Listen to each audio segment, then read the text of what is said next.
Hello everyone, welcome back to the channel and welcome back to another video where today we are going to be installing some Union Jack style taillights on our Mini Cooper Countryman S. I am so excited, let's get straight into this.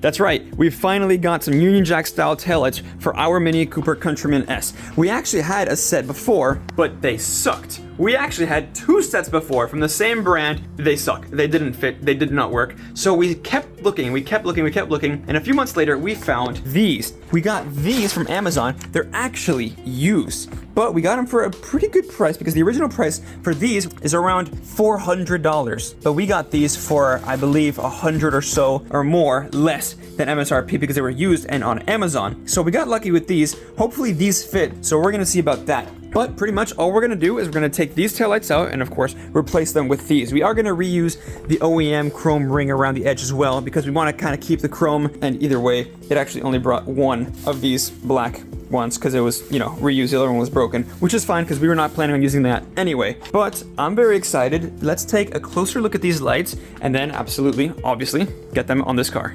All right, here looks like the right tail light. Let's go ahead and take this off. Wow. These look significantly better than the ones that we had previously, which didn't fit, by the way. Like I said, these look so much more high quality. In fact, these look near OEM. They're not OEM, obviously, but they look the exact same style. The other ones, you could tell they were not OEM, but these ones, actually, I'm kind of debating whether or not they are. The rear looks way better, way easier. It's one simple connection. I really like this. Let's get these things on. So I'm gonna go ahead and take this little cover off. Just pops right out. Okay, and you can see we've lost a little bit of light because we've actually been doing the left side, but I can't show y'all this yet. It looks absolutely amazing, but we were practicing on the left side, so now I'm going to show you how to do the right side. It's not all that hard, it's just a bit tedious. So the main thing is, of course, I'm going to go ahead and remove this cover, which I already did, unplug this connector, which is very easy. You'll find it on the back right there. So just go ahead and unplug that. It's super easy to get out. You just unplug it. And then the main thing is to remove this entire bulb carrier. It's super simple. It's just a little clip. You push it up and you pull it out and the whole thing comes out. You can just like wiggle it out. Comes right out. We did have full LED bulbs on this. If you guys want a guide on these are awesome. They're full LEDs, orange turn signals even through the red. I'll give y'all a guide to this. Absolutely love it. It's perfect. White LED lights, not too bright. This is the best combination I've had, from halogens to LEDs. But of course now we're going all the way with the Union Jack style taillights. So I'm gonna go ahead. I've actually unscrewed the two clips right here that you have to transfer over to the new lights. But I just went ahead and I unscrewed them. You can see they're like this. This is what holds the light onto the back of the car with my trusty screwdriver with an 8mm socket. I went ahead and I removed those two on the outside, so now I should be able to actually pull this out on the side. Yep, and it should just be able to clip right out. You are going to have to reuse these, which is obviously no big deal. These just screw in, but make sure you remember in what position these go because it's kind of hard to remember where they go. So make sure you have those noted and you know where each one goes. We know where those two go. So we're gonna go ahead and get this tail light out and then transfer over those little, I guess, I don't know what to call them, little fasteners of sorts onto the new tail lights. So let's get this thing out. All right, there we go. So these are the little fasteners that I'm talking about. You're gonna have to unscrew these and just transfer them over to the new one, keeping the same position, of course. There is also currently not a problem, but a bit of an issue that we have with the lights. We've only installed one and we've tested it, but for some reason it stays on even when you're braking, and when you let go of the brake, they stay on, and the reverse light is red because this is obviously a dual function reverse light and fog light in Europe. But we don't have the fog lights here. So we're thinking if we plug them both in and they both don't work, we may have to switch around some connectors and see maybe get this white cable in place of this blue one. So of course they're very customizable and you can probably choose fog lights or reverse light depending on the country that you have. I'm not totally sure. So we're gonna obviously put this in, plug it in, and then we'll see how that works. All right, so here is what I've discovered so far.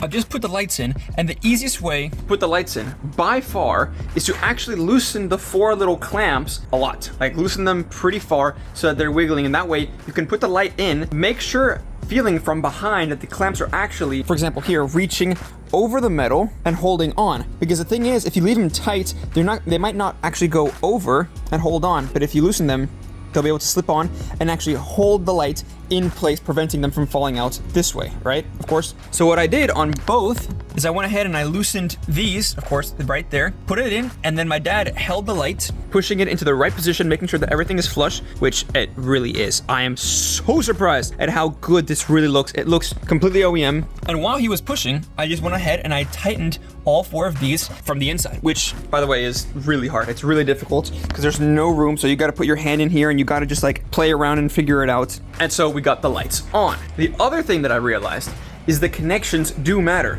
because here in the United States, we don't have rear fog light mandation. We don't need rear fog lights. So the thing is, these came pre-wired for a reverse light on the right side and a fog light on the left side in the same space, because these are of course dual use in Europe. So when you put the car in reverse, this one would go white and this one would go red at the bottom, which is obviously not what we needed to do. So if you go around to the back and you look inside, you can see right there, the black cable, actually, you must disconnect it if you're, of course, in the United States. Disconnect it from this black one right here, which is white, and reconnect it to this other one that's yellow. It's very hard to see, but the cables should be switched. And also, there are 4 white cables, or 4 white connectors, 2 black and then 1 brown and 1 yellow. Really weird, I don't know why. I just plugged them in because I unplugged all of them because we're getting some errors. And I plugged them all in, and I don't think the order matters, but I don't know. But make sure, of course, if you're in the United States and you want both reverse lights, or if you're in Europe and you want both reverse lights on when you put the car in reverse and you don't have fog lights or need them, make sure to switch over the connectors, plug it in, put the car in reverse, and see if you get a red light or a white light at the bottom. Now we have both white lights. Something else that I have figured out. We were getting this really weird error whenever you unlock the car and the lights, you know, they do a little animation and then after that they stay on like you're braking. That is obviously very wrong. We could not figure it out. We thought it was connections. We thought it was like one of the cables was broken. We thought maybe they were even defective because like I said, these were used and they were returned. So maybe they were returned because they didn't work. So what I'm saying is whenever we unlock the car, the lights, these tail lights would be on at full brightness as if you were braking, even though no one's braking with the car on, with the ignition on. It was really weird. So I went through my Bimmer code app, which you don't need, but I'm getting there. I went through my Bimmer code app and I realized that all of my angel eyes brightness for this car, which I assume now was for the rear, was on very high. So the running lights, the rear running lights, were being used at very high brightness, even though they weren't. So without Bimmer code, you won't actually have this problem because, you know, it's gonna be the stock factory coding, so it's gonna work. It's completely plug and play. However, whenever you put the light brightness onto very high, you get that error, obviously, because it's just being used very high brightness. So of course I went ahead and I put the angel eyes brightness to low, which is what it is, factory. And then we got rid of that. And now the lights work and they work perfectly and they look amazing. And something else is obviously since I had full LED bulbs on the original taillights, the Bimmer code was telling this that it was LED bulbs, even though it's not. This is actually purely plug and play. So what I'm saying is, if you don't have the Bimmer code app, you don't need it. It's completely plug and play. So stock car, just put these on, make sure the connectors are where you want them to get, you know, reverse light or fog light, and you're good. You're done. That's it. It's ready to go. However, since I coded mine to be LED, then the lights were kind of like, oh, I don't know what to do. So they were like giving me like errors. Not errors, but they just weren't working properly. So I reset everything back to factory, and then I re-put everything that I want, you know, for the other lights. Since we have full LED here on the side scuttles, we have full LED headlights, full LED low beams, high beams, full LED turn signals, fog lights, and daytime running lights. So everything is done. I've coded everything to be LED. I've coded everything to get rid of all errors, except for the taillights, because these do not give you an error. They are not necessarily needed for coding. Coding is not needed for these. These are entirely plug and play, and I'm really surprised by that. That is a really neat little feature about these. So, of course, since they're on, and tightening was an absolute pain, it really, really was. We've also, of course, you can see it, like I said, we switched the trim over, which is not that hard. Now, of course, I believe we're done. It's a really straightforward install, honestly. There's not much to do. You just take out the OEM lights, switch out the little clamp things, put them on these, keep them loose, put it on, and then from the back, tighten them up, make sure everything is in the right spot. And of course, after that, I mean, that's it. They look really, really nice. But of course, let's go ahead and see what they look like when they're on, when they're running, and the nice little features that they have, because these lights are really, really nice. I really like them. Let's take a look.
Also, you may notice that the lights are flickering. This is only on camera, obviously. They are not flickering in real life. They are beautiful and still, they look amazing. They're not flickering in real life. It's just a video, so please excuse that. I mean, it's kind of annoying filming LEDs with a camera with different refresh rates because it's just never going to capture it correctly. But I think, honestly, other than that, let's go ahead and unlock it one more time. I love this little animation they do where they brighten and then decrease in brightness over and over again like a little dance. I really, really like them. They look so good. It definitely brings a whole other dimension to the car, and it really makes it just that extra bit British that we absolutely love. So iconic, so many. They are the only ones who have done anything this unique with the taillights in this aspect. But I will be putting a link in the description to these, but I don't think they're gonna last very long because they are, well, used. I don't know how many pairs of used ones they have, and the new ones are pretty expensive. But this video is not sponsored by this brand, Archaic, but I'll put a link to their products in the description so you guys can check out these lights if you want some. They're really nice, really high quality. Check out the description. I'll put a link for these in there. But other than that, make sure to subscribe and hit the bell icon so you're notified of when more videos of this car drop, the 535i, and of course the M4, so you never miss an update. Make sure, like I said, hit the bell icon and subscribe. But other than that, that's about it. Thank you all so much for watching, and I hope to catch you all in the next one. Take care.